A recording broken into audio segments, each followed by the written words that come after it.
हमारे चैनल को सब्सक्राइब करने के लिए सब्सक्राइब के इस बटन को ऐसे दबाएं, फिर नोटिफिकेशन पाने के लिए इस बेल आइकन को ऐसे प्रेस करें और नोटिफिकेशन को ऑन कर लें। धन्यवाद। वेलकम साथियों, एक बार फिर एपिक एजू चैनल पर हम आपका स्वागत करते हैं और उम्मीद करते हैं कि आप और आपका परिवार एकदम स्वस्थ होगा, मस्त होगा, बिंदास होगा। तो जी हाँ भाइयों, आज की जो हम वीडियो है उसमें हम जो अपडेट लेकर आए हैं हरियाणा सरकारी भर्ती से संबंधित, खास तौर से हम इसमें बात करेंगे सीईटी 2024 को लेकर। क्यों सरकार को सीईटी 2024 लेना चाहिए, क्या फिर वास्तव में ही नहीं लेना चाहिए, या सीईटी को खत्म कर देना चाहिए, क्या इसके ऊपर बच्चों ने कोर्ट केस किया है और क्या परिस्थिति बनी है, क्या 2022-23 के जो पास आउट बच्चे हैं उनको हरियाणा पुलिस या जो भर्ती प्रक्रिया है उसमें शामिल करना चाहिए या नहीं, इन सब बातों को लेकर बात करेंगे। और इसके ऊपर सरकार की क्या एक्शन के प्रति रिएक्शन क्या है, यानी न्यूटन का थर्ड लॉ कैसे लगता है कि एक्शन की रिएक्शन देखेंगे, इक्वल एंड जो अपोजिट है उसकी हम बात करेंगे कि सरकार ने क्या इस पर न्यूटन का थर्ड लॉ अप्लाई किया है, उस पर भी बात करेंगे। और किस तरीके से विद्यार्थी चिंतित है उस बात पर भी हम इस वीडियो में चर्चा करेंगे। यदि आप थोड़ा सा भी इन भर्तियों से या इससे संबंधित रखते हो तो प्लीज चैनल को पूरा देखें, हर चीज का इंफॉर्मेशन और एनालिसिस आपको मिलेगा। चैनल को सब्सक्राइब भी जरूर कर ले और उसका तरीका वीडियो के प्रारंभ में मैंने आपको बता दिया है। एक और महत्वपूर्ण बात है कि हमारा जो थी, तो हम टेलीग्राम पर नहीं थे तो अब हम टेलीग्राम पर भी उपस्थित हैं। तो टेलीग्राम पर हमारा एक तो चैनल है और एक हमारा क्या है, ग्रुप है। ठीक है, चैनल में आपको नोट्स वगैरह प्रोवाइड किए जाएंगे, नोट्स के साथ साथ इसमें आपको स्टडी मटेरियल्स भी दिया जाएगा। और ग्रुप में आपका कोई, यदि आपका कोई डाउट्स है तो वो लिया जाएगा, उसका जवाब दिया जाता है। ठीक है, और उसके साथ ही जो महत्वपूर्ण इंफॉर्मेशंस होती हैं उनको भी शेयर किया जाता है। तो इसलिए आप चैनल भी और ग्रुप भी दोनों को ज्वाइन करने का काम करें, दोनों का लिंक डिस्क्रिप्शन में आपका मिल जाएगा। तो जी हाँ, हम बात कर रहे हैं सीईटी 2024 पर। चूंकि आपको पता है कि सीईटी की एक पॉलिसी आई 2022 में और जिसमें अनेक खामियां थी और जिसके चलते उन पर कोर्ट केस हुआ और जिसके चलते सिर्फ एक बार ही 3 साल में क्या हुआ है, सीईटी हुआ है। लेकिन पॉलिसी में इन्होंने स्पष्ट लिखा था कि हर साल सीईटी होगा और इन्होंने एक चीज ये भी लिखी थी कि जो सीईटी की वैलिडिटी होगी वो 3 साल होगी। तो लगभग 2.5 साल उसमें से निकल चुके हैं और किसी को अभी उसी के बेस पर अभी तक जॉब ज्यादातर बच्चों को नहीं मिली है। लेकिन फिलहाल जो हरियाणा में क्या हुआ है, हरियाणा पुलिस की 6000 पदों पर भर्ती निकली है, जिसमें से 5000 मेल पदों जो मेल हैं उनके लिए हैं और जो फीमेल के लिए है 1000 पद है। ये काफी दिनों बाद ये भर्ती निकली है। तो इसलिए जो +2 पास आउट बच्चे हैं 2022 के बाद, 2023 के बाद, 2024 के, तो उन बच्चों को इसमें मौका नहीं दिया जा रहा है, क्योंकि जो सीईटी 2022 के जो पास आउट हैं जिन्होंने दिया था और जो क्वालिफाई हैं उन्हीं का जो है लगभग 7 गुना बच्चों को उन्हीं में से उठाया गया है। ठीक है, लगभग 7 गुना बच्चों को उन्हीं में से उठाया गया है और उनके ही पीएमटी और पीएसटी पंचकुला के अंदर ताऊ देवीलाल स्टेडियम में चले हुए हैं। तो इसी बात को लेकर एक विद्यार्थी ने इस पर केस किया। हम लिए चलते हैं, आपको पूरे मैटर को समझाने की हम कोशिश करेंगे। जिसमें लिखा है कि परीक्षा कौन सी, सीईटी आयोजित करने में आनाकानी करके राज्य ने छात्रों को ग्रुप डी और ग्रुप सी पदों के लिए प्रतिस्पर्धा करने से अयोग्य घोषित कर दिया है। ये कोर्ट का कहना है। हरियाणा सरकार के 2023 में सीईटी न कराने पर पंजाब और हरियाणा हाई कोर्ट ने ये टिप्पणी की है। ठीक है, उसकी हर एक बात पर हम बात करेंगे, क्या क्या टिप्पणी की है डिटेल में हम सारी बातों को आपको एक्सप्लेन करेंगे।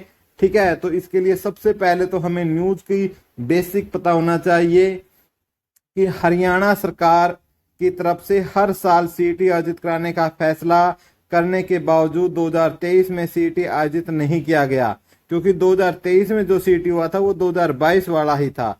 इससे वे लाखों युवा ग्रुप डी और ग्रुप सी की नौकरी प्राप्त करने के लिए होने वाली प्रक्रिया में भाग लेने से वंचित रह गए।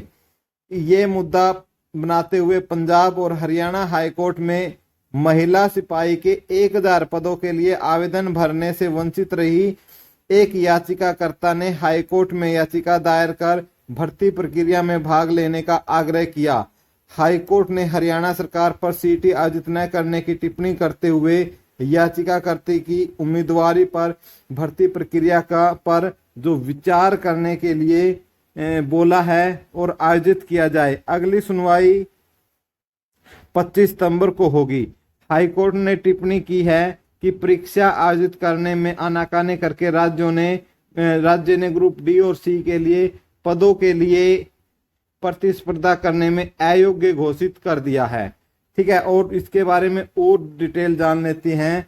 ठीक है, याचिका में था क्या ये हम जानने की कोशिश करेंगे। मामला क्या था, मामला देख लीजिएगा, याचिका का क्या मामला है, अच्छे तरीके से जानने की कोशिश करते हैं। ये है आपका पंकज जैन की खंडपीठ से 9/7/2024 को जारी अंतरिम आदेश में लिखा गया है कि विज्ञापन संख्या 1/2024 के अनुसार महिला कांस्टेबलों के 1000 पदों को भरने के लिए आवेदन लिए गए और सार्वजनिक सूचना जारी की गई।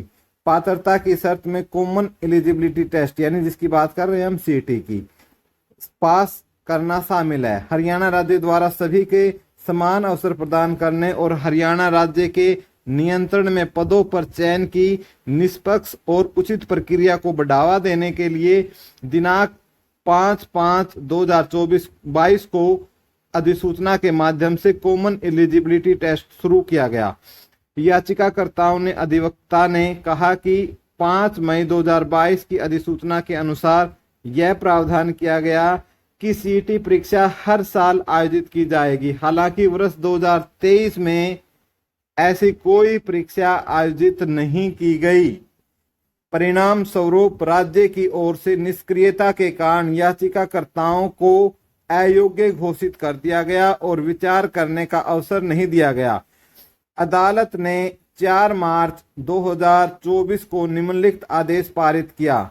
राज्य अधिवक्ता को पैराग्राफ 11 रिट याचिका के पृष्ठ 8 पर में किए गए कथनों के संबंध में विशेष निर्देश प्राप्त करने का निर्देश दिया जाता है और इस पहलू पर भी कि वर्ष 2022 के लिए सीईटी और 23 के लिए सीईटी आयोजित किया जाने हैं। तो विज्ञापन के पैराग्राफ 5A अनुलंघन P1 के प्रयोजन के लिए किस सीट चयन की योग्यता को ध्यान में रखा जाना है 12 मार्च 2024 तक स्थगित तत्काल सूची के बाद इस पर विचार किया जाएगा। तो ये तो मामला था। अब जो खंडपीठ है दोस्तों, ठीक है, उस पर क्या है कि किसी पद पर नियुक्ति के लिए विचार किए जाने के मामले में राज्य में कम से कम यह अपेक्षा की जाती है कि वह उक्त परीक्षा आयोजित करे। ये हाई कोर्ट की तरफ से बयान दिया गया है, जजमेंट में लिखा गया है। क्या लिखा गया है जजमेंट में वो भी देख लेते हैं।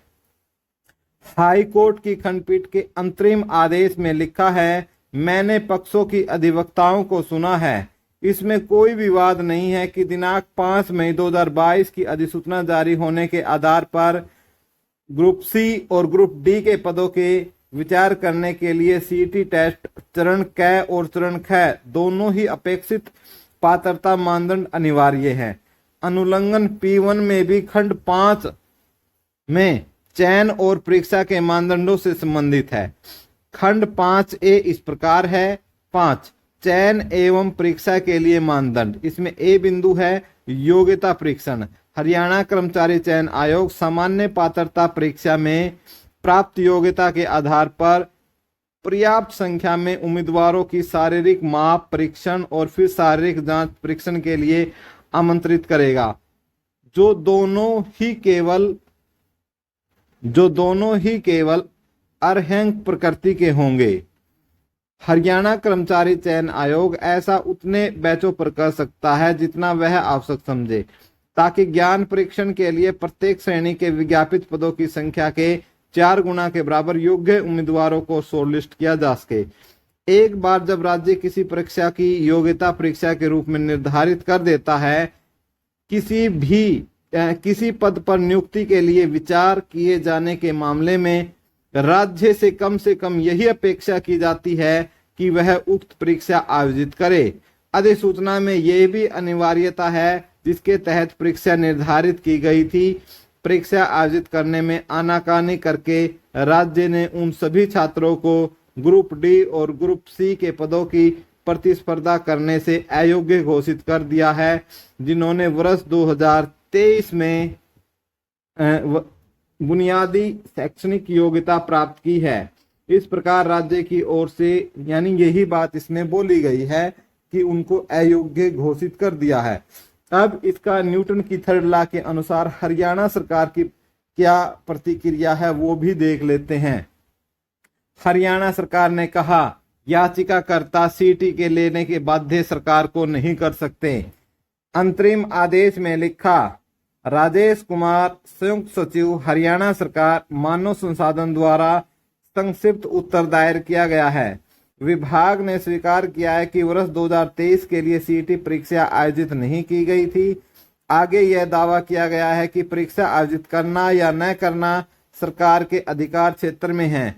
दिनांक 5 मई 2022 की अधिसूचना के निम्नलिखित अंश का संदर्भ दिया जा रहा है कि यह परीक्षा यानी क्या लिखा हुआ है पॉलिसी में ये बता रहे हैं सरकार ने यह बताया कि यह परीक्षा हर साल एक बार या सरकार द्वारा समय समय पर तय किए गए अनुसार आयोजित की जाएगी। हरियाणा सरकार के सामान्य प्रशासन विभाग अधिसूचना संख्या 42/119/20195 GS 1 दिनांक 10 सितंबर 2021 के द्वारा राज्य सरकार सामान्य पात्रता परीक्षा के माध्यम से भर्ती के लिए निम्नलिखित नीति घोषित करती है। अर्थात राज्य सरकार ने इसी तर्ज पर तर्क दिया है और दलील दी है कि चूंकि सीईटी परीक्षा आयोजित करना पूरी तरीके से राज्य के अधिकार क्षेत्र में है, इसलिए जो याचिका करता है वो सरकार को बाध्य नहीं कर सकते इस चीज के लिए। उन्होंने कहा कि परीक्षण न कराने का एक कारण था क्योंकि राज्य सामाजिक आर्थिक मानदंड के संबंध में मुकदमेबाजी का सामना कर रहा था। हालांकि वह इस बात पर विवाद नहीं करते कि राज्य ने कोई जानबूझकर निर्णय नहीं लिया गया।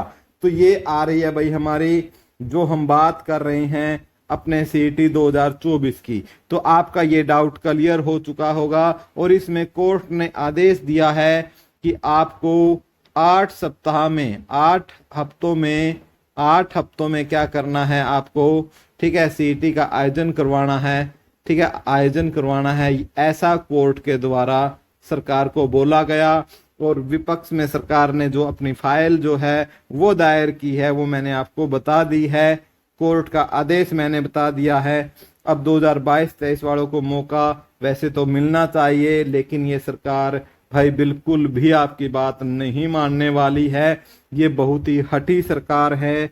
अब आपके अपने क्या विचार है प्लीज कमेंट बॉक्स में लिखिए। हम तो चाहते हैं कि मौका मिले और अब हम ये एक और बात चाहते हैं कि अब जो भर्ती आए, नई भर्तियां जो ले सरकार, उनको नई भर्ती को सरकार विदाउट सीईटी करे ताकि उसमें समान अवसर सबको मिल सके भाग लेने का, ठीक है। लेकिन भाई ये हम आवाज उठा रहे हैं लगातार और भी कई युवा इसको आवाज उठा रहे हैं, लेकिन सरकार ने अपनी तरफ से स्पष्ट कर दिया कि बीजेपी सरकार के जब तक बीजेपी सरकार हरियाणा में रहेगी वो युवाओं की इस बात को नहीं सुनने वाली। और वो उन्होंने ये भी स्पष्ट कर दिया कि वो अपनी मर्जी से सीईटी की परीक्षा को लेंगे, कब लेंगे कब नहीं लेंगे वो हमारी मर्जी है, बच्चों की मर्जी नहीं चलेगी इस सरकार में, ऐसा सरकार का कहना है। अब आपका क्या कहना है आप कमेंट बॉक्स में एक सम्मान सूचक शब्दों के साथ कमेंट कर सकते हैं। आप सभी का स्वागत है। इसके साथ साथ आप चैनल को सब्सक्राइब कर लो, उसका तरीका वीडियो के प्रारंभ में मैंने आपको बता दिया है। साथ के साथ टेलीग्राम भी ज्वाइन कर लें, टेलीग्राम पर चैनल और ग्रुप दोनों ज्वाइन कर ले, उसका लिंक मैंने डिस्क्रिप्शन में भी आपको दे दिया है। वीडियो से जुड़ने के लिए आपका कोटि कोटि धन्यवाद। जय हिंद, जय भारत।